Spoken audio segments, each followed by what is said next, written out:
Hello my dear friends, welcome to S class education. आज आपण बघणार आहोत युनिट्स अँड मेजरमेंट्स हा चॅप्टर.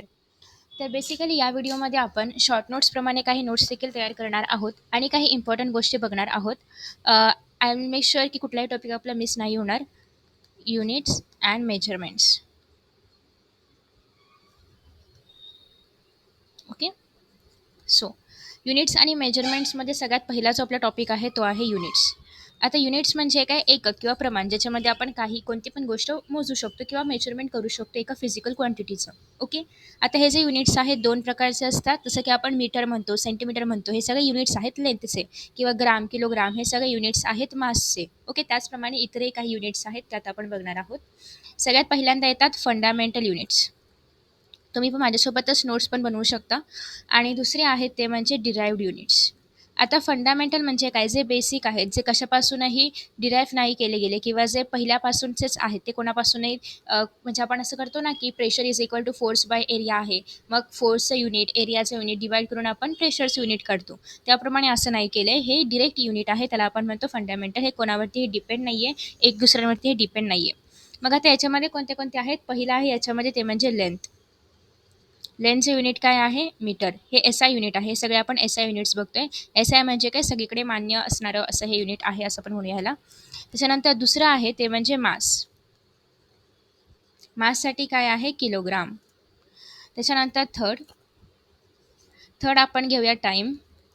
टाईमसाठी जे मेन युनिट आहे ते आहे सेकंड. फोर्थ याचा अर्थ काय की आपण न्यूमॅरिकल सॉल्व करताना शक्यतो हे युनिट्स वापरून करायचं आहे. Electric current. इलेक्ट्रिक करंटसाठी आपण काय वापरतो, ampere. So it will be ampere. लिहिताना आपण हे ए असं लिहितो. सेकंडसाठी किंवा टाईमसाठी आपण टी वापरतो, माससाठी आपण एम वापरतो, लेंथसाठी आपण एल वापरतो जेव्हा आपण डायमेन्शन्स लिहिणार तेव्हा. ठीक आहे. हे डायमेन्शन्स काय आहे तुम्हाला पुढे कळेलच. आता जस्ट हे एक सिम्बॉल्स लक्षात ठेवा. फिफ्थ आपण बघूया ते म्हणजे टेम्परेचर. टेम्परेचर आपण इथे सेल्सिअस किंवा फेरनहाईटमध्ये मेजर न करता केल्विनमध्ये मेजर करतो आणि लिहिताना आपण के लिहितो. ओके. त्याच्यानंतर आहे सिक्स्थमध्ये आपण घेऊया that is amount of mass, amount of substance. Amount of substance जे की आपण मोलमध्ये रिप्रेझेंट करतो आणि ह्याचं युनिट आहे MOL, मोल. ओके. याच्यामध्ये आपण ई नाही लिहित सिम्बॉलमध्ये लिहिताना. सेवन्थ आहे ते म्हणजे ल्युमिनस इंटेन्सिटी.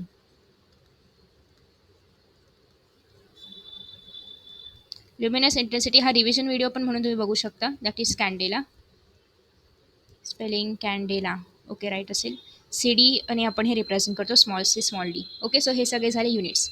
आता जे डिराइव्ड युनिट्स आहेत ते डिराइव्ड म्हणजे काय, तर जसं की आपण घेतो फोर्स नको, आपण सिम्पल घेऊया, it is velocity. Okay. Velocity आपण घेतो, तर वेलोसिटी म्हणजे काय असणार आहे, डिस्प्लेसमेंट अपॉन टाईम. ठीक आहे. आता डिस्प्लेसमेंटसाठी आपण लेंथ वापरतो, टाईमसाठी आपण सेकंड वापरतो. लेंथसाठी आपण मीटरमध्ये लिहूया लेंथ आणि पर सेकंड. सो असा याचा अर्थ वेलोसिटीचं युनिट काय आलं, मीटर पर सेकंड. पण आपण डिरेक्टली वेलोसिटी नाही काढला, त्यासाठी आपल्याला ते डिस्प्लेसमेंट माहिती असायला पाहिजे, मग आपल्याला टाईम माहिती असलं पाहिजे, तेव्हा कुठे आपण वेलोसिटी काढू शकतो.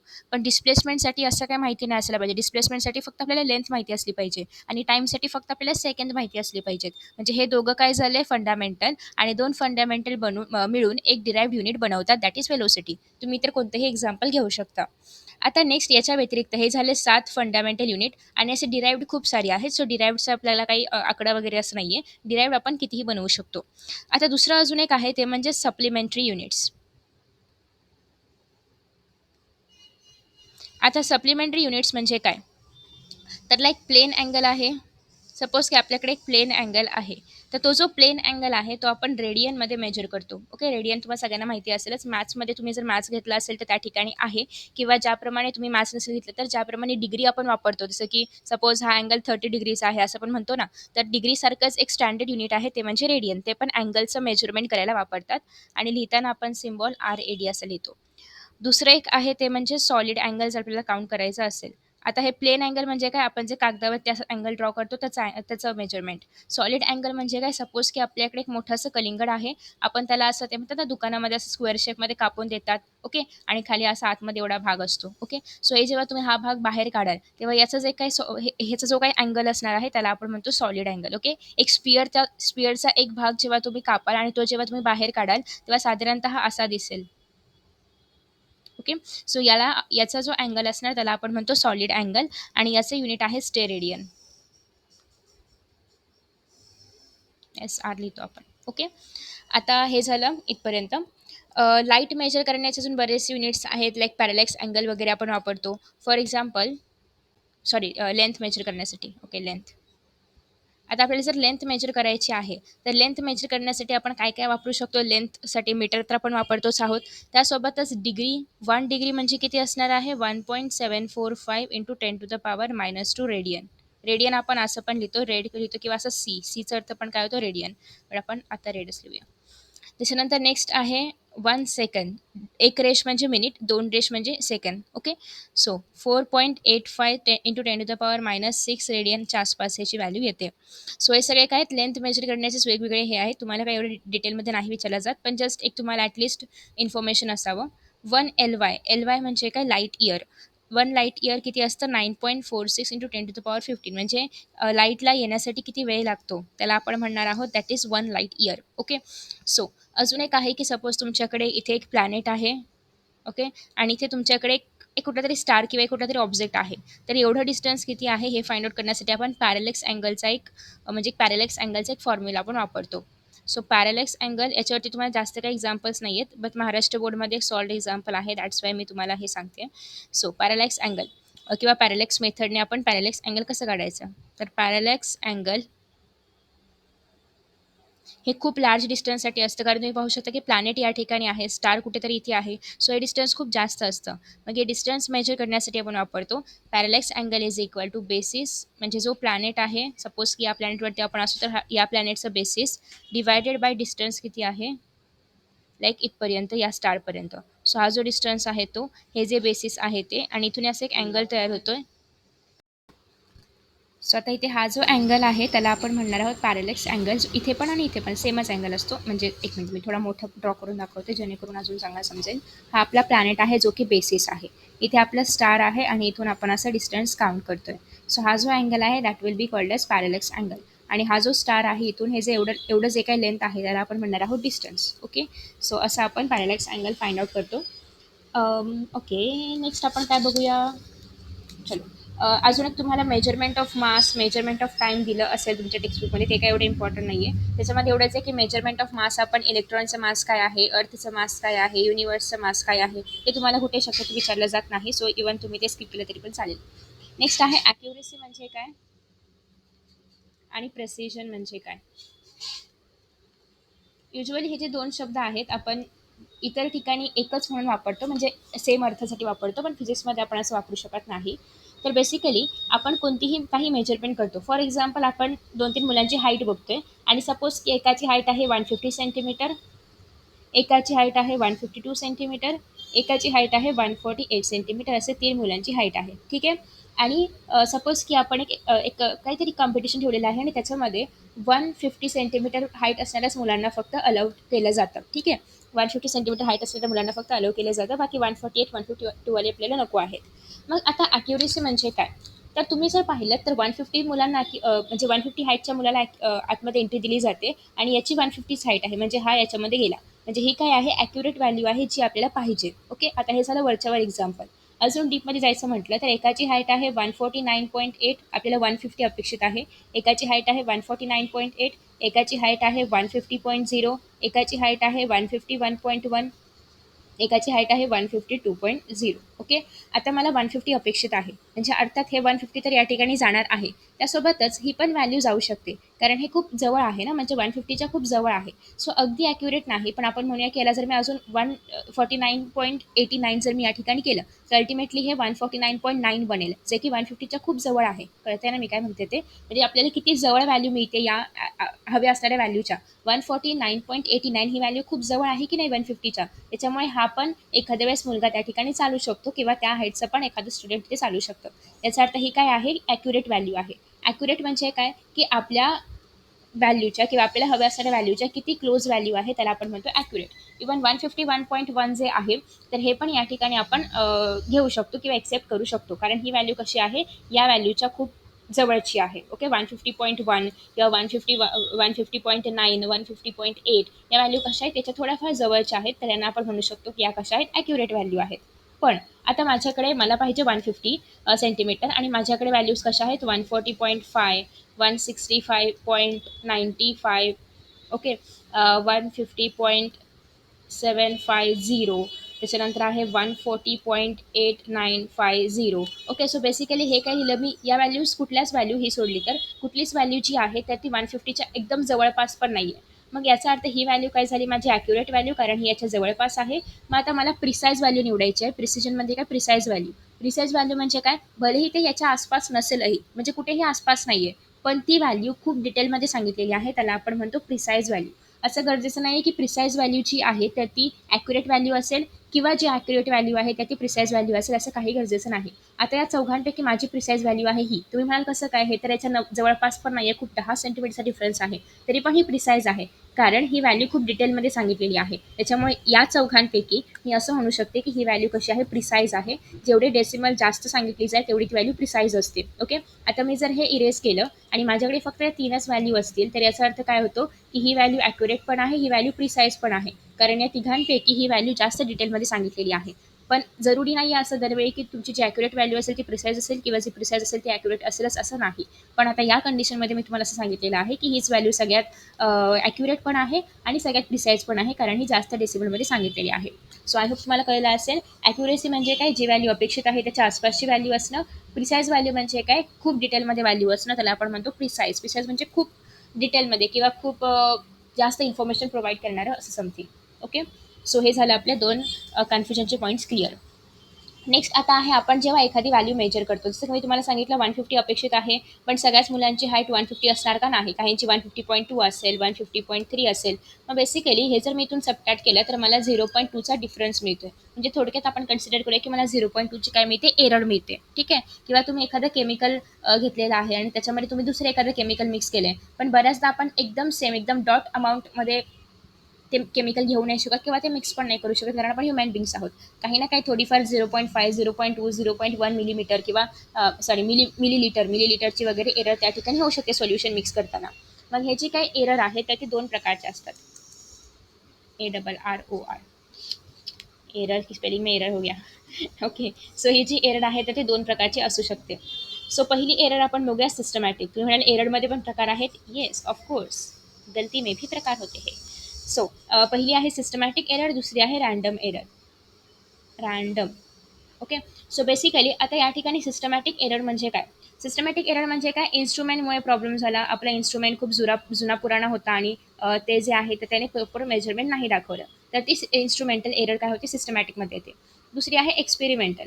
आता एक्सपेरिमेंटलमध्ये पण काय होणार आहे, आपण चुकून एक्सपेरिमेंट करताना अरे काय होते असं, हां, आपण एक्सपेरिमेंट करत आहोत आणि काहीतरी चुकून जास्त पडलं गेलं, कमी पडलं गेलं, ठीक आहे, म्हणजे असं होतं ना, केमिकल आपण मिक्स करतोय, काहीतरी चुकून जास्त केमिकल पडलं गेलं, तरी झालं एक्सपेरिमेंटवाली एरर, एक्सपेरिमेंटल घेऊया.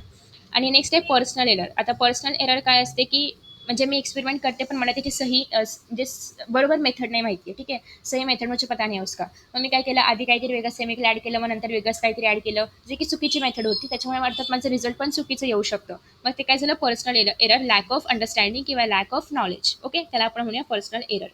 मग रँडम एरर काय आहे, कधी कधी काय होतं की आपल्याला सपोज की खूप जास्त ऊन आहे आणि आपल्याला ते जे एक्सपेरिमेंट आहे ते थंडीच्या ह्याच्यामध्ये किंवा कमी टेम्परेचरमध्ये परफॉर्म करायचं आहे, किंवा प्रयोगशाळेमध्ये खूप जास्त प्रेशर आहे, तेवढं प्रेशर आपल्या रिॲक्शनला सुटेबल नाही आहे, तर मग हे आपलं काही दोष नाही आहे ना, त्याच्यामध्ये प्रेशर जास्त आहे तर ते आपण कमी नाही करू शकत. किंवा असं आहे की आपण परफॉर्म करत होतो एखादं सर्किटचं एक्सपेरिमेंट आणि मध्ये स्लाईड गेली, आपला काहीच त्याच्यामध्ये दोष नाही, लाईट गेली. सो बेसिकली हे सगळं येतं रँडममध्ये, ज्याच्यामध्ये ह्युमनचा किंवा इन्स्ट्रुमेंटचा काही दोष नाही आहे, हे सगळं रँडम एररमध्ये येतं, जे की निसर्गावरती डिपेंड करणार, की मध्ये स्लाईड गेली, मध्येच पाऊस पडला, मध्येच तापमान वाढलं कमी झालं. सो हे सगळं रँडममध्ये येणार, जे की आपल्या हातात नव्हतं. ओके, सो आय होप तुम्हाला या सगळ्या गोष्टी समजलेल्या आहेत. आता लिस्ट काउंट म्हणजे काय, तुम्हाला लिस्ट काउंट हा शब्द बऱ्याचदा येऊन गेला असेल टेक्स्टबुकमध्ये. तर लिस्ट काउंट म्हणजे काय, तर लिस्ट काउंट म्हणजे काय, स्मॉलेस्ट व्हॅल्यू जी की आपण मेजर करू शकतो त्या पर्टिक्युलर इन्स्ट्रुमेंटने. तुम्ही जर तुमची स्केल पाहिली जी की 15 सेंटीमीटरची अप्रॉक्सिमेट आहे, त्याच्यामध्ये असे 1 2 3 4 5, 1 2 3 4 5, परत आधी 0 असतो ना, 1 2 3 4 5, 1 2 3 4 5, इथे 1, परत सेम इथे 2, असं सेंटीमीटरमध्ये असतं. मग याच्यामध्ये मी कमीत कमी किती व्हॅल्यू काउंट करू शकते, 1 मिलीमीटर. 1 मिलीमीटरच्या खाली काउंट करायला इथे कुठे मेजरमेंटच नाही आहे, फक्त 1 मिलीमीटर, इथून इथपर्यंत 1 मिलीमीटर, इथून इथे 2, असं करत इथून इथपर्यंत 5 मिलीमीटर, मग 10 मिलीमीटर, 10 मिलीमीटरचा 1 सेंटीमीटर होतो. तर अशाच पद्धतीने मी या ठिकाणी 1 मिलीमीटर हे स्मॉलेस्ट युनिट मानून ही स्केल वापरू शकते. तर यालाच आपण म्हणतो लिस्ट काउंट. जे त्या पर्टिक्युलर इन्स्ट्रुमेंटने आपण किती कमीत कमी व्हॅल्यू काउंट करू शकतो, that will be called as list count. Okay, so या स्केलसाठी लिस्ट काउंट काय आहे? 1 मिलीमीटर. ओके, तुम्ही कोणतंही इतर एक्झाम्पल घेऊ शकता. मला स्केल समोर दिसते म्हणून मी स्केल घेतलं. ठीक आहे.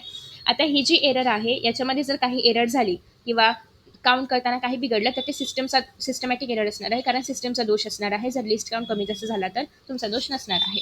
ओके, ठीक आहे. आफ्टर दॅट नेक्स्ट आहे, आता सपोज की खूप सारे एरर्स आल्या. ठीक आहे, एक्सपेरिमेंट आपण केला आणि खूप सारे एरर्स आले. 0.1ची एरर आली, 0.2ची आली, 0.3ची, असे खूप सारे एरर्स आल्या. सपोज की आपल्याला व्हॅल्यू, आपली रिक्वायर्ड व्हॅल्यू होती 150, काहीतरी 150 घेऊया, आणि मेजरमेंट आलं 150.1, 149.1, 149.8. ओके, असे काही माझे मेजरमेंट्स आले. याचा अर्थ या ठिकाणी 0.1 एक्स्ट्राची एरर आहे, या ठिकाणी 0.9 कमीची एरर आहे, या ठिकाणी 0.2 कमीची एरर आहे. ओके, सो बेसिकली हे सगळ्या ज्या एरर्स आहेत त्या त्या या ठिकाणी आलेल्या आहेत. मग मला काय काढायचं आहे? मीन एरर. ओके, कारण एवढे सगळे एरर्स आले तर काहीतरी मीन पाहिजे ना माझ्याकडे. मग मीन एररमध्ये मी काय करणार? या सगळ्या व्हॅल्यूजला काय करणार? ॲड करणार, डिवायडेड बाय काय करणार? 3, कारण 3 नंबर्स आहेत ना, 1 2 3. ओके, सो सगळ्या स्कोरचं addition divided by number of scores, याला आपण म्हणणार आहोत मीन. ओके, आता नेक्स्ट आहे ॲब्सल्यूट एरर. ॲब्सल्यूट ॲब्सल्यूट आता ॲब्सल्यूट एररमध्ये मी काय करणार आहे? याचा जो काही मीन येईल, ओके, एचा जो काही मीन या ठिकाणी येईल तो मला सबट्रॅक्ट करायचा आहे कोणामधून? ॲक्च्युअल व्हॅल्यूमधून. ठीक आहे, जो काही मीन येईल तो मला या ॲक्च्युअल व्हॅल्यूमधून, म्हणजे जे माझं इनिशियल व्हॅल्यू आहे त्याच्यामधून सबट्रॅक्ट करत जायचं आहे, आणि डिवायडेड बाय काय करायचं? 3, कारण 3च माझ्याकडे अजून पण स्कोर आहे, त्याला आपण म्हणणार ॲब्सल्यूट एरर. दुसरी आहे रिलेटिव्ह एरर. हे तुम्हाला असं सांगितलं जातं की रिलेटिव्ह फाइंड करा, ॲब्सल्यूट फाइंड करा, मीन फाइंड आउट करा ते. ओके, आता रिलेटिव्ह एरर. रिलेटिव्ह एररमध्ये आपण काय करणार आहोत? ही जी आपली ॲब्सल्यूट एरर आहे, ओके, ही जी आपली ॲब्सल्यूट एरर आहे ज्याला मी डेल्टा ए लिहिते, डिवायडेड मी काय करणार आहे? मीन. ओके, ही जी ॲब्सल्यूट याचं जे काय व्हॅल्यू येईल डिवायडेड बाय 3 करून ते, आणि इथे जी काय व्हॅल्यू येईल डिवायडेड बाय 3 करून ते, तर यांचं जेव्हा मी एक डिव्हिजन करेन किंवा जेव्हा एक रेशो घेईन तेव्हा मला रिलेटिव्ह एरर मिळेल. आणि याला जेव्हा मी मल्टिप्लाय बाय 100% करेल तेव्हा मला पर्सेंटेज एरर मिळणार आहे. ओके, रिलेटिव्ह एररला जेव्हा मी पर्सेंटेजने मल्टिप्लाय करेन तेव्हा मला पर्सेंटेज एरर मिळणार आहे. सो तुम्हाला हे एरर्स वगैरे फाइंड आउट करायला सांगितले जातात. आता एररचं कॉम्बिनेशन कसं करायचं? So combination of errors. Okay, so combination of एरर्समध्ये काय आहे? तर तुम्हाला 2 व्हॅल्यूज दिल्या जातात, त्यांचं सम किंवा त्यांचा डिफरन्स काढायचा असतो. सपोज की delta Z is equal to आहे delta A plus delta B. Okay, so हे काय झालं? मी 2 व्हॅल्यूजला ॲड केलं. डेल्टा म्हणजे काय? डिफरन्स, म्हणजे ॲक्युरेट व्हॅल्यू किंवा आपल्याला हवी असणारी व्हॅल्यू मायनस आपण फाइंड आउट केलेली value. Okay, so required value minus measured value यांचा डिफरन्सला आपण काय म्हणतो? डेल्टा. ओके, हे झालं तुम्हाला जर ॲडिशन करायची असेल त्यांची तर. जर तुम्हाला डिवाइड किंवा ॲड करायचं, डिवाइड किंवा मल्टिप्लाय करायचं वगैरे असेल, किंवा तुम्हाला प्रोडक्ट किंवा क्वेश्चन फाइंड आउट करायचं आहे, तर एरर काय आहे? म्हणजे सपोज की मला 150 पाहिजे आणि 150 मिळालं, तर 1 सेंटीमीटर काय आली या ठिकाणी? एरर. सो मी वरती 1 सेंटीमीटर लिहिणार, खाली रिक्वायर्ड 150 लिहिणार, इज इक्वल टू अजून बाकीचे ऑब्झर्वेशन्स जे आहेत तर ते. सो डेल्टा ए घेऊया आता इथे, डेल्टा ए बाय ए म्हणजे error divided by required value. जे काय तुम्ही प्लस मायनस करणार असाल तर डिफरन्स असेल तर मायनस, किंवा हे हां डिफरन्स असेल तर मायनस, आणि तुम्ही प्लस करू शकता डेल्टा बी बाय बी. ठीक आहे, सो इन दिस वे तुम्ही combination of error find out करणार आहात. आता कुठला टॉपिक बाकी आहे? सिग्निफिकंट फिगर्सचा. आता आपण बघणार आहोत सिग्निफिकंट फिगर्स. मग आपण काही क्वेश्चन सॉल्व्ह करूया. Significant figures. ओके, आता सिग्निफिकंट फिगर्समध्ये काय आहे? सपोज माझ्याकडे एक नंबर आहे, काय नंबर घेऊया? 0.04971300. हा असा भला मोठा नंबर आहे माझ्याकडे, आणि तुम्हाला याच्यामधले सिग्निफिकंट म्हणजे काय, जेवढे रिक्वायर्ड आणि इम्पॉर्टंट फिगर्स आहेत ते किती आहेत आणि कोणते आहेत हे तुम्हाला सांगायचं आहे. आता ते तुम्ही कसं सांगणार? तर याचे काही रूल्स आहेत. आता रूल्स काय आहेत? तर बेसिकली सगळ्यात पहिली गोष्ट म्हणजे सगळे नॉन झिरो जे असतात, नॉन झिरो म्हणजे काय? झिरो सोडून, म्हणजे 49713, हे सगळे काय झाले? सिग्निफिकंट फिगर झाले. नॉन झिरो सोडून जे पण आहेत ते सगळे सिग्निफिकंट फिगर. ओके, सो आता या ठिकाणी झिरो सोडून कोण कोण आहे ते सगळे काय झाले? सिग्निफिकंट फिगर झाले. हा झाला आपला पहिला रूल. दुसरा रूल असा आहे की सगळे जे काही झिरो प्रेझेंट आहेत नॉन झिरोच्या मध्ये, ते मी घेतलंच नाही ना, थांबा, एक अजून एक नंबर वाढूया जेणेकरून सगळे आपले जे रूल्स आहेत तर ते एका ह्याच्यामध्येच क्लिअर होतील. ओके, आता आता या ठिकाणी तुम्ही पाहिलं की हा तर सिग्निफिकंट फिगरमध्ये येईल कारण हा नॉन झिरो आहे. ठीक आहे, हा पण सिग्निफिकंट फिगरमध्ये येईल. बट हा झिरो जो की या दोन नॉन सिग्निफिकंट सॉरी झिरो जो की या दोन नॉन झिरोच्या मध्ये आहे. हे दोन नॉन झिरो आहेत की नाही, 3 3, मग यांच्यामध्ये जो झिरो आहे त्याला पण आपण सिग्निफिकंट फिगर म्हणतो. कधीही जेव्हा झिरो दोन नॉन झिरोजच्या मध्ये असणार किंवा दोन झिरो सोडून इतर नंबरच्या मध्ये असणार त्याला पण आपण सिग्निफिकंट फिगर असं म्हणतो. ठीक आहे, so all non zero digit significant असतात आणि झिरो दोन नॉन झिरोच्या मध्ये प्रेझेंट असेल तर तो पण सिग्निफिकंट असणार आहे. आता जो आपला टर्मिनल झिरो आहे विदाऊट एनी डेसिमल पॉईंट हे कसे आहेत, नॉन सिग्निफिकंट. ओके, डेसिमल पॉईंटच्या व्यतिरिक्त सपोज की माझ्याकडे अजून एक नंबर आहे 49600. आता हे जे 00 आहे त्याच्यानंतर मी कुठलाही डेसिमल पॉईंट नाही दिलाय, याचा अर्थ हे झिरो सिग्निफिकंटमध्ये घ्यायचे नाहीत. ठीक आहे, आता या डिजिटमध्ये मी ते नाही सांगू शकत पण या डिजिटमध्ये सांगू शकते की डेसिमल पॉईंट न देता जे कुठले म्हणजे ते डेसिमल पॉईंट नाही आहे, डेसिमल पॉईंट जर दिला नसेल मी आणि टर्मिनल किंवा शेवटी झिरो आहेत, इकडे झिरो असतील किंवा इकडे झिरो असतील तर ते दोघं पण झिरो सिग्निफिकंट नाही आहेत. ठीक आहे, हा झाला अजून एक रूल. आफ्टर दॅट नेक्स्ट आहे, आता अजून एक रूल आहे तो म्हणजे असा की जे झिरोज या ठिकाणी असतात म्हणजे लेफ्ट हँड साईडला जे झिरोज आहेत तर ते नॉन सिग्निफिकंटमध्ये येतात आणि जे झिरो डेसिमलच्या राईट साईडला आहेत ते या ठिकाणी काय येणार आहेत, सिग्निफिकंट फिगर्समध्ये आपण घेऊ शकतो. ठीक आहे, जे पण झिरो डेसिमलच्या राईट साईडला असतील ते सगळे सिग्निफिकंट असतात म्हणजे एका नॉन झिरो डिजिट नंतर असतात ते सगळे सिग्निफिकंट आहेत. आणि वनपेक्षा जेव्हा एखादा नंबर कमी आहे, आता अर्थात हा नंबर वनपेक्षा कमी आहे त्याच्यामुळे हे जे झिरो आहे तर ते काय येणार आहे, नॉन सिग्निफिकंटमध्ये येणार आहे. नेक्स्ट आपला टॉपिक आहे राउंडिंग ऑफ. आता राउंडिंग ऑफ म्हणजे काय, तर बेसिकली सपोज की माझ्याकडे एक नंबर आहे 3.78 हा माझा नंबर आहे. राउंडिंग ऑफ म्हणजे काय, मला हे डेसिमलचे डिजिट जेवढे कमी करता येईल तेवढे कमी करायचे आहेत. आता इथे मला एकच डेसिमलवरती आन्सर पाहिजे, हा मला 8 नको आहे. मग आता इथे काय होते कंडिशन, पहिली कंडिशन अशी आहे की जर तुमच्याकडे जे डिजिट्स आहेत याच्या डेसिमल नंतरचा जो काही नंबर तुम्हाला काढायचा आहे, मला 8 नको आहे ना, मला 7 पर्यंतच आन्सर पाहिजे म्हणजे जे काही येईल ते आन्सर पाहिजे पण मला 8 नको आहे या ठिकाणी. मग हा जर नंबर किंवा जो तुम्हाला नंबर काढायचा आहे तो जर 5 पेक्षा मोठा असला, तर 8 या ठिकाणी 5 पेक्षा मोठा आहे, तर हा नंबर जर 5 पेक्षा मोठा असेल तर तुम्हाला या नंबरमध्ये म्हणजे याच्या आधी जो काही नंबर आहे त्याच्यामध्ये 1 ॲड करायचा आहे. म्हणजे या ठिकाणी काय होईल, 3.8 तुमचा आन्सर होईल. ठीक आहे, अजून एक एक्झाम्पल घेऊया, 3.567 आहे. ठीक आहे, आता 567 ठीक आहे. हां, आता या ठिकाणी पण तुम्ही जर पाहिलं तर मला जे आपली व्हॅल्यू आहे तर ती या 2 डेसिमलपर्यंतच पाहिजे, हा शेवटचा नंबर मला नको आहे. तर मग मी इथे काय बघणार की हा जो 7 आहे 5 पेक्षा जास्त आहे, मग मी हे याला रिमूव्ह करून टाकणार आणि याच्यामध्ये मी एक नंबर अजून ॲड करून इथे 7 बनणार. आता मला काय बघायचं आहे की मला हे पण नको आहे, मला फक्त पहिल्या डेसिमलपर्यंतचीच व्हॅल्यू पाहिजे, मला हा 7 पण नको आहे. 7 5 पेक्षा मोठा आहे म्हणजे इथल्या 5 पेक्षा मोठा आहे, सो मी या ठिकाणी 7ला ड्रॉप करणार आणि 7च्या ऐवजी या 5 मध्ये एक ॲड करणार आणि 3.6 माझी इथे करेक्ट व्हॅल्यू येईल किंवा मला जी अपेक्षित व्हॅल्यू आहे ती येईल. आता माझ्याकडे अजून एक नंबर आहे 3 आता इथे मी 5 पेक्षा जास्त घेतला, तर जर 5 पेक्षा कमी असेल तर माझ्याकडे 3.74 आहे. आता 4 कसं आहे, 5 पेक्षा कमी आहे, मग याला जेव्हा मला ड्रॉप करायचं असेल तेव्हा मी असं डिरेक्टली ड्रॉप करू शकते कुठलाही नंबर ॲड न करता. असं का, तर हा जो 5 पेक्षा लहान आहे नंबर, याला आपण तेवढं सिग्निफिकन्स देत नाही, त्याच्यामुळे 5 पेक्षा लहान, मग या ठिकाणी 3 असतात, 2 असतात, 1 असतात, मी त्याला सरळ ड्रॉप केलं असतं, 7 मध्ये एक ॲड नसता केला कारण ते 5 पेक्षा लहान आहेत. जर 5 पेक्षा मोठं असेल तरच तुम्हाला आधीच्या नंबरमध्ये 1 ॲड करायचं आहे, नसेल तर तुम्ही काही ॲड नाही करणार आहात. 5 पेक्षा लहान असेल तर डिरेक्टली त्याला ड्रॉप करणार आहात. 3.72 असेल याचं सिग्निफिकंट किंवा सिग्निफिकंट फिगर्समध्ये राउंडिंग ऑफ 3.7 येईल, मग 2ला कट करणार. ओके, आता हे तर झालं 5 पेक्षा लहान किंवा 5 पेक्षा मोठं. जर माझ्याकडे नंबर 5च असेल म्हणजे इथे माझ्याकडे 5 हाच नंबर आहे, 3.7 छोटा नंबर घ्या आणि पुढे मोठा आहे माझ्याकडे. ओके, आता माझ्याकडे लास्टला काय 5च आहे, मग 5चं काय करायचं, 5 तर लहान पण नाहीये, 5 तर मोठा पण नाहीये, मग 5च्या आधीचं डिजिट काय आहे, इवन आहे, आधी हे बघायचं 5च्या आधीचं डिजिट काय आहे, इवन आहे.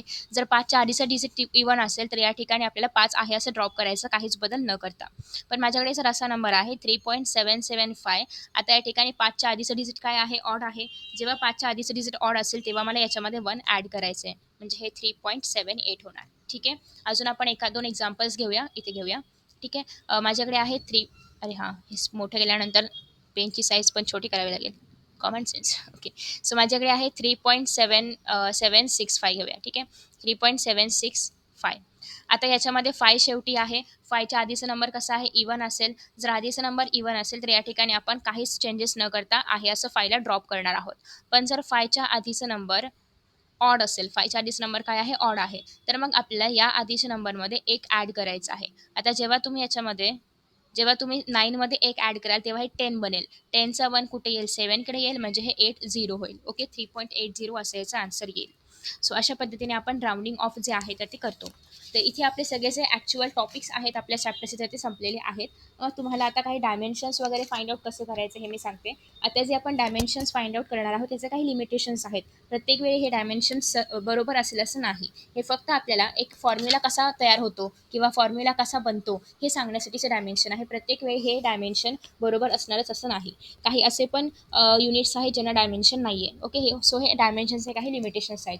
फॉर एक्झाम्पल माझ्याकडे काय घेऊया आपण, स्ट्रेस घेऊया. Okay, at the end of year तुम्हाला हे सगळे फॉर्म्युले पार्ट असतील त्याच्यामुळे तुम्ही इझिली डायमेन्शन काढू शकता. आता फॉर्म्युला माहिती नसेल टेन्शन घेऊ नका. सगळा सिलेबस झाल्यानंतर तुम्हाला हे सगळं येणार आहे. सो स्ट्रेस काय असतं, फोर्स अपॉन एरिया. फोर्स काय आहे, mass into acceleration divided by area. मासला आपण लिहितो एम, हे नेहमी लिहिताना असं एका स्क्वेअर ब्रॅकेटमध्ये लिहायचं. मास काय आहे, एम.